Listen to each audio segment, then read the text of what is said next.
They say black boys become men at 18. I became one at 18 when my stepdad swung his fist at me for the 100th time. And instead of cowering like I had done for 8 years, I swung back. My name is Lamar White, and this is the story of how I finally stood up to the man who had been beating me since I was 10 years old, and how my mother chose his side over mine. My biological father left when I was 5 years old. I do not remember much about him, except that he had a deep laugh and used to let me sit on his shoulders when we walked to the park. One day he went to the store for cigarettes and never came back. Mama said he got mixed up with drugs and decided the streets were more important than his family. For the next 5 years, it was just Mama and me. We lived in a small 2-bedroom apartment on the south side, and Mama worked 2 jobs to keep us fed and housed. She was a cashier at Walmart during the day and cleaned office buildings at night. I barely saw her during the week, but on Sundays, we would go to church together and then spend the afternoon watching movies and eating popcorn. "Lamar, baby," she would say while braiding my hair on those Sunday afternoons, "it is just you and me against the world. We are a team." I believed her. I thought it would always be just the 2 of us, struggling but together. Then, when I was 10 years old, Mama met Raymond Mitchell at church. Raymond was 35, worked as a supervisor at a factory, and seemed nice enough at first.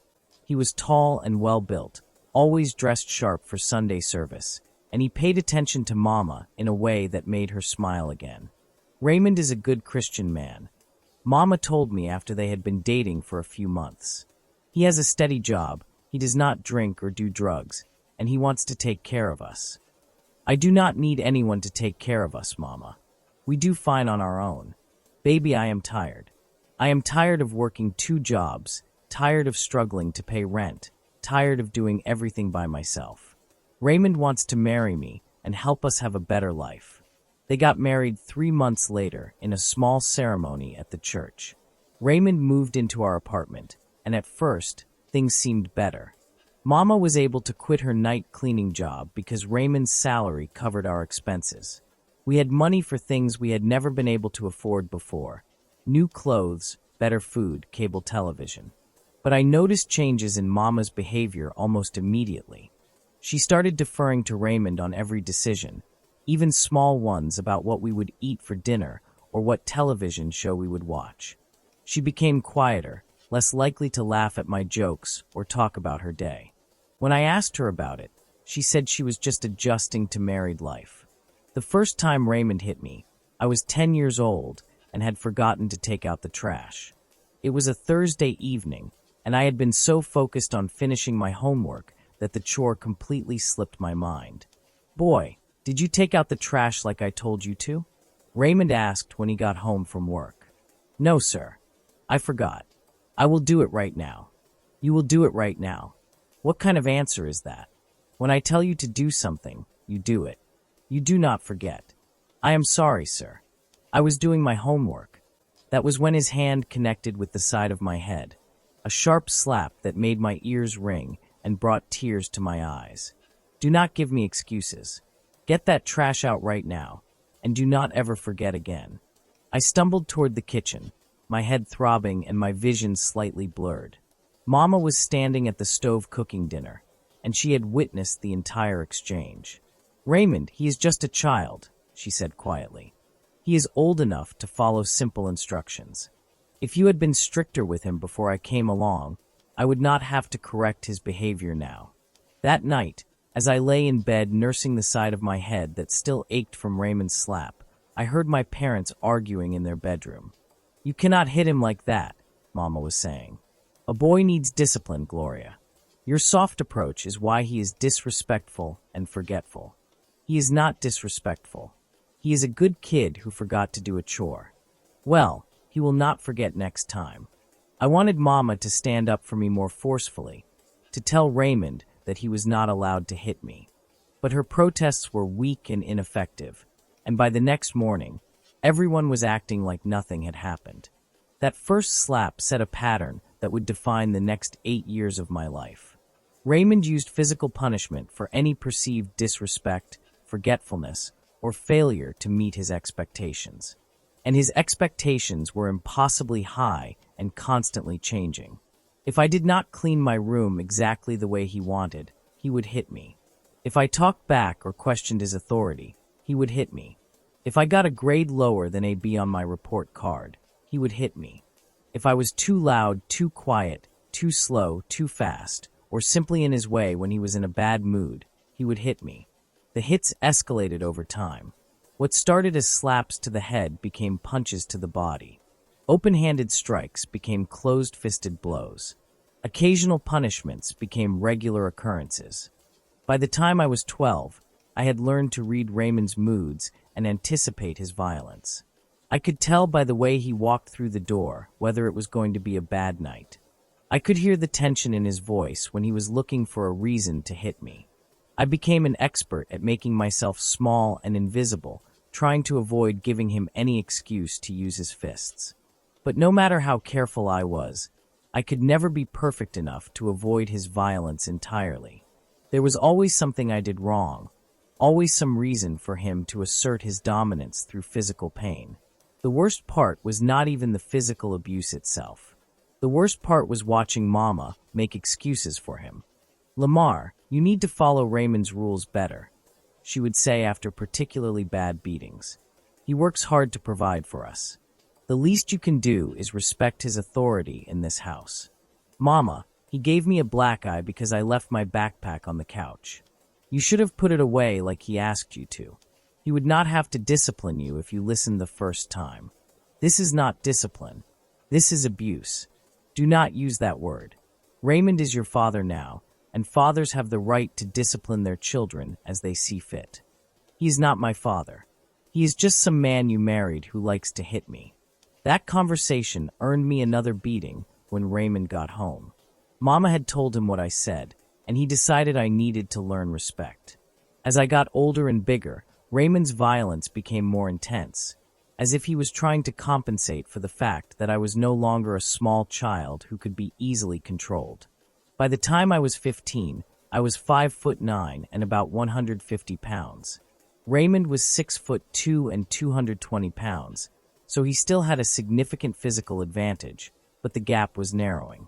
I started to see the fear in his eyes when he looked at me, as if he knew that someday I would be big enough to fight back.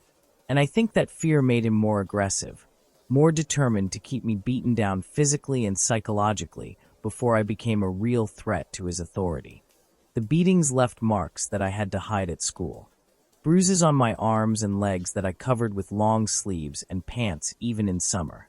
Black eyes that I explained away with stories about basketball accidents or falls downstairs.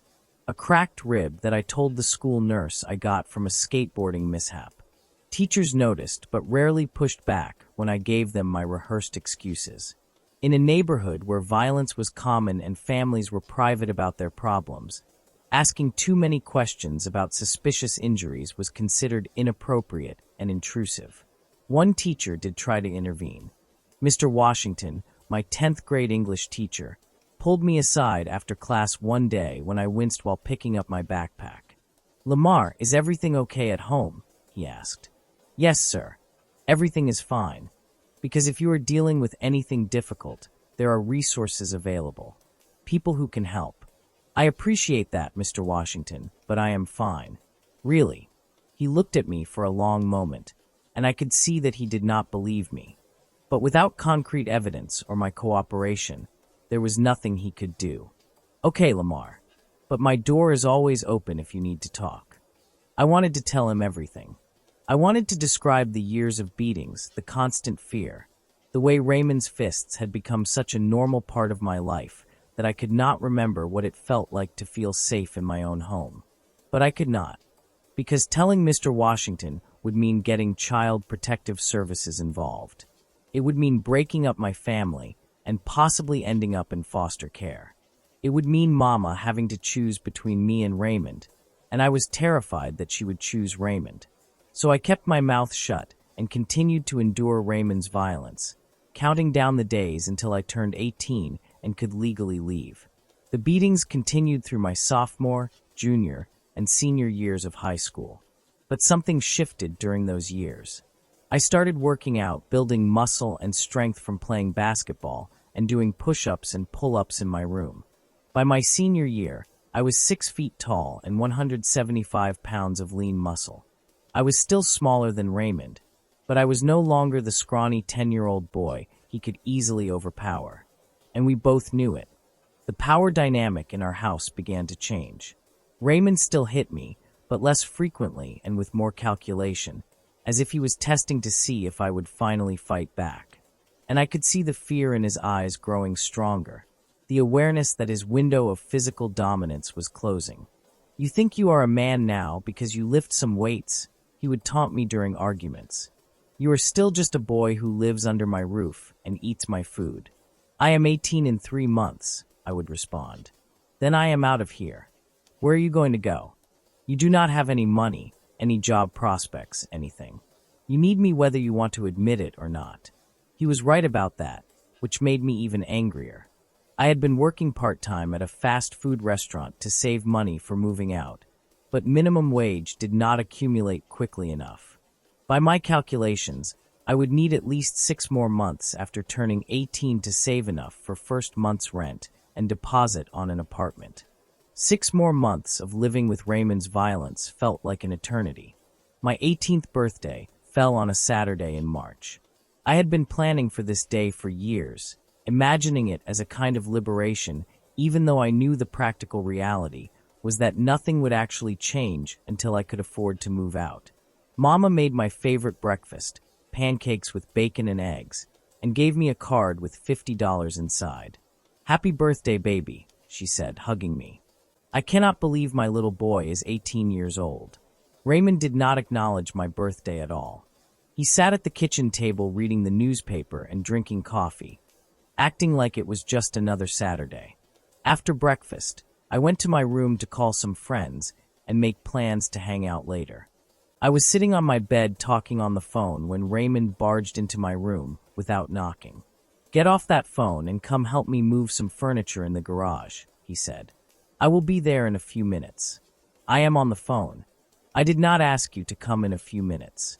I told you to come now." "Raymond, it is my birthday. Can you give me a minute to finish this call?"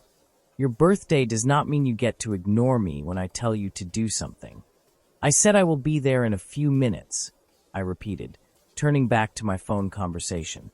That was when Raymond grabbed the phone out of my hand and threw it across the room, where it shattered against the wall.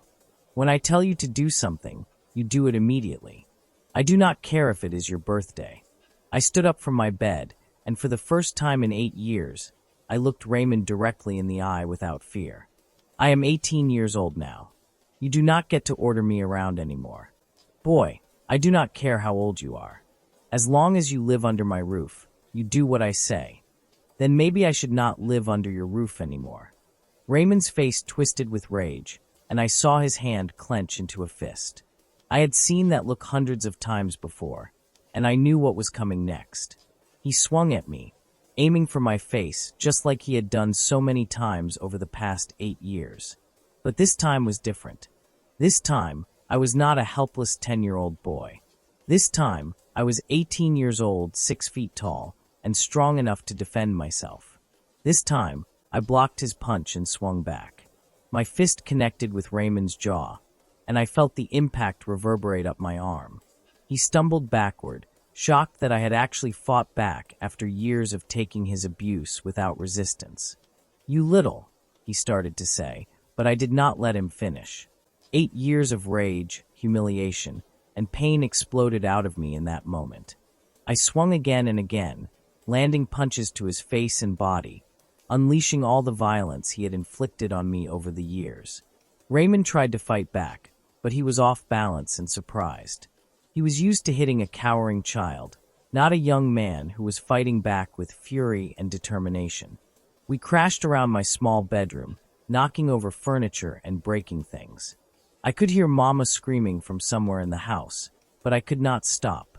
All I could think about was every black eye, every bruised rib, every split lip, every moment of pain and fear that Raymond had inflicted on me since I was 10 years old. Finally, Raymond managed to push me away and stumbled out of my bedroom. His face was bloodied, His lip was split, and he had a rapidly swelling eye.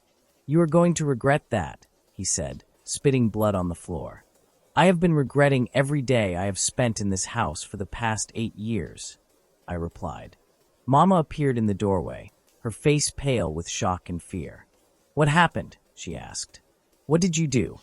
"What did I do?" "Mama, Raymond has been beating me for 8 years, and the one time I finally defend myself, you ask me what I did." "Raymond, what is going on?" Mama asked, turning to her husband. "Your son attacked me," Raymond said, wiping blood from his mouth. "I came in here to ask him to help with some work, and he went crazy and started hitting me." "That is a lie," I shouted. "He came in here to hit me like he always does, and for the first time in my life, I fought back." "Lamar, is that true?" Mama asked. "Mama, you have seen him hit me hundreds of times. You have made excuses for him, told me to be more respectful, acted like his violence was my fault. And now that I finally defend myself, you are acting like I am the problem. I have never seen Raymond hit you. Because you look away. Every time he raises his hand to me, you find something else to focus on. You see the bruises and the black eyes, and you choose to believe my lies about basketball and skateboarding because the truth is too uncomfortable." Raymond stepped between me and Mama. "Gloria, call the police. Your son just assaulted me in my own house." "Call the police?" I said. "Fine. Call them. I will tell them about 8 years of child abuse that you got away with because Mama was too scared or too weak to protect me." "You do not have any proof of abuse," Raymond said. "But I have proof that you assaulted me today. Look at my face. And I have proof that you hit me first. Look at the bruises on my arms from where you grabbed me." Mama stood frozen between us, her hands shaking and tears running down her face. "Please," she said. "Both of you, just calm down. I am done being calm, Mama. I am done pretending that everything is okay in this house. I am done protecting Raymond's reputation by lying about where my injuries come from. Lamar, baby, you do not understand. I understand perfectly. You chose this man over me. You let him beat me for years because he paid the bills and gave you a comfortable life. You sacrificed my safety for your security. That is not fair." "Fair? You want to talk about fair? Is it fair that I spent my entire childhood being afraid in my own home? Is it fair that I had to lie to teachers and doctors about my injuries? Is it fair that on my 18th birthday, the day I am supposed to celebrate becoming an adult, I am standing here bloodied and broken because your husband tried to hit me again?" Raymond pulled out his phone and started dialing. "I am calling the police. Gloria, you need to tell them that Lamar attacked me without provocation." Mama looked at me, then at Raymond, then back at me. I could see the conflict in her eyes, the impossible choice she was being asked to make. "Mama," I said quietly, "this is your chance to finally do the right thing. Tell the truth about what Raymond has been doing to me all these years." "Gloria," Raymond said, his voice hard and threatening, "if you take his side in this, I am done. I will leave, and you will be back to working 2 jobs and struggling to survive. Is that what you want?" I watched my mother's face as she made her decision. I watched her choose comfort over truth, security over justice, her husband over her son. "Officer," she said when Raymond handed her the phone, "my son attacked my husband. He just turned 18 and has been having behavioral problems. We need help." Those words hit me harder than any of Raymond's punches ever had. My own mother, the woman who used to braid my hair on Sunday afternoons and tell me we were a team, had just sided with my abuser. When the police arrived 20 minutes later, they saw a bloodied, 43-year-old man with a split lip and black eye, and an angry 18-year-old with bruises on his arms. "What happened here?" one of the officers asked. "My stepson attacked me without provocation," Raymond said, pointing at me. "He has been violent and disrespectful for years, and today he finally crossed the line." "Is that true, son?" the officer asked me. "He has been beating me since I was 10 years old," I said. "Today, on my 18th birthday, he tried to hit me again, and I defended myself for the first time." "Do you have any evidence of this long-term abuse?" 8 years of bruises and black eyes that I lied about to protect him. But no documented evidence? No police reports or medical records that mention abuse? No, sir. The officer looked at Mama. Ma'am, do you have anything to add? This was her last chance.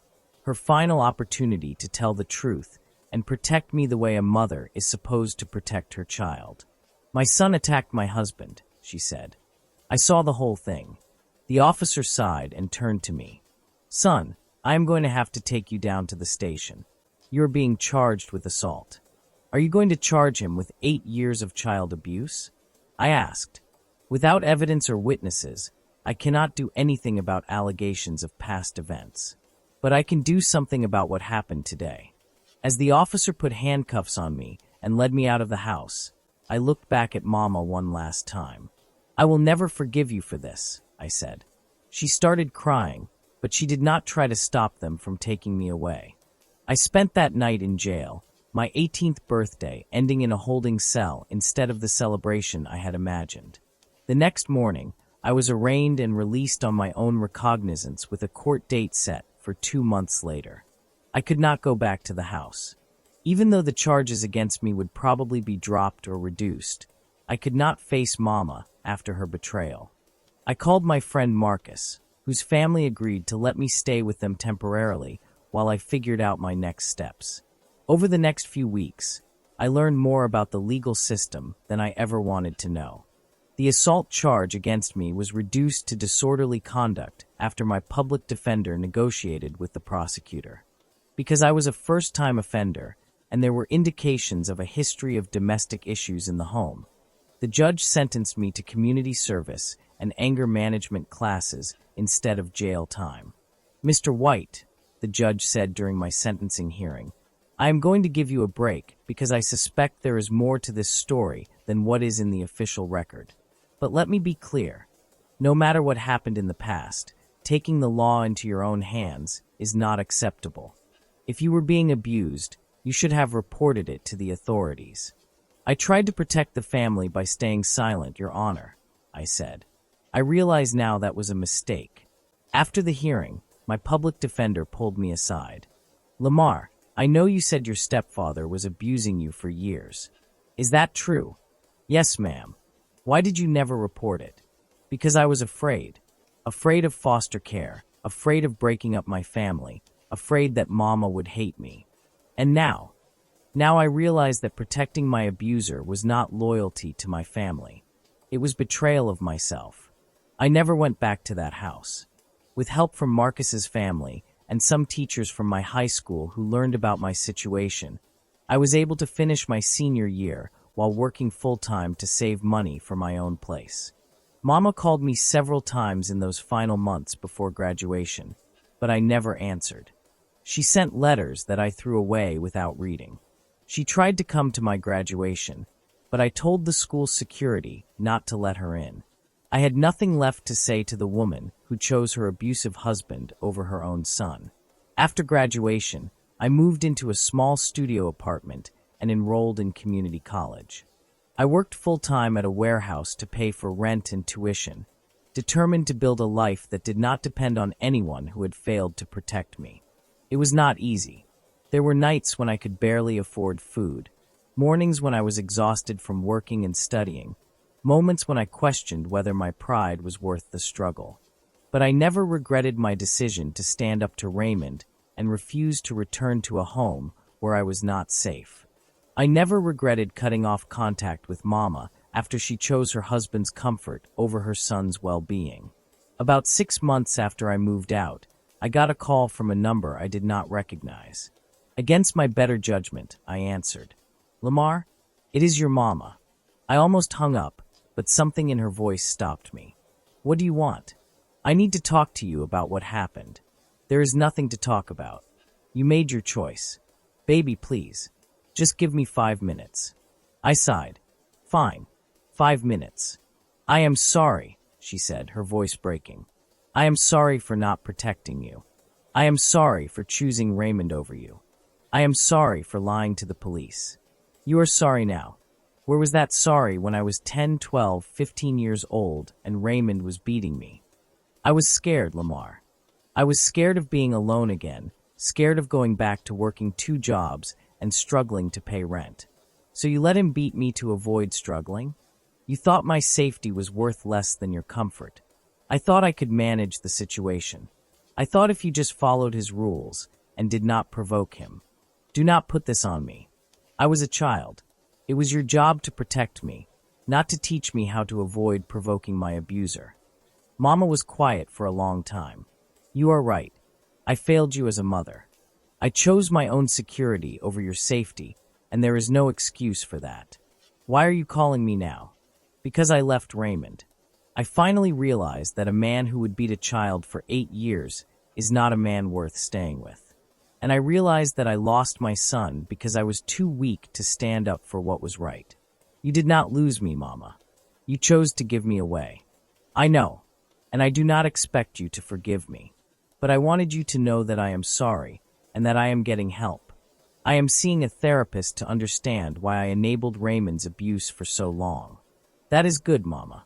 I am glad you are finally getting help. But I am not ready to have you back in my life. I understand. But Lamar, I need you to know something. What? You were right to fight back. You were right to defend yourself. And you were right to leave.